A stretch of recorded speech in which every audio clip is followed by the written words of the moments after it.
Be honest, if I said Peugeot, what do you think? World Rally champions? French?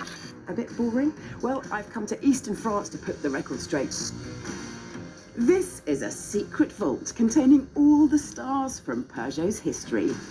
And boy, what a history. It's a story of pioneering design, engineering breakthroughs, and technological firsts. It's the story of unprecedented motorsport success and the race-bred road cars that resulted. And it's the story of a brand which is back on top of its game as motoring moves into a new era.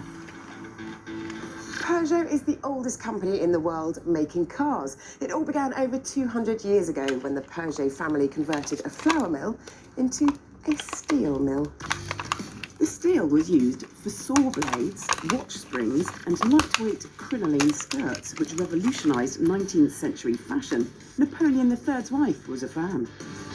Peugeot was also known for making coffee and pepper grinders, and they still make some of the best pepper grinders today.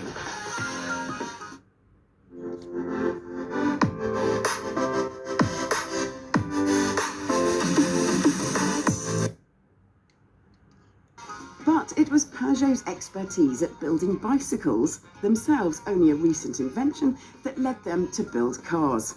In 1890, Armand Peugeot, using bike expertise, built a lightweight tubular steel chassis and combined it with a Daimler two-cylinder engine to create the first Peugeot car with a petrol engine. 4 years later, in 1894, a Peugeot won the Paris-Rouen horseless carriage competition. It was the world's first motor race. Armand was convinced that the future lay in automobiles, but his cousin, Eugène Peugeot, boss of the business, wasn't so sure. So Armand set up on his own. Armand was right, of course, and Peugeot have been building cars ever since. Pretty soon, Peugeot cars stopped looking like motorised bedsteads and started to look like something recognisable as a car.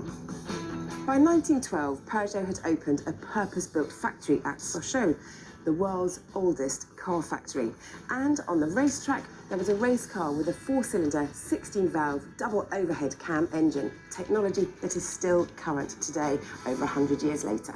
In 1929, Peugeot launched the 201, the first Peugeot to feature the now famous 3 digits with a 0 in the middle.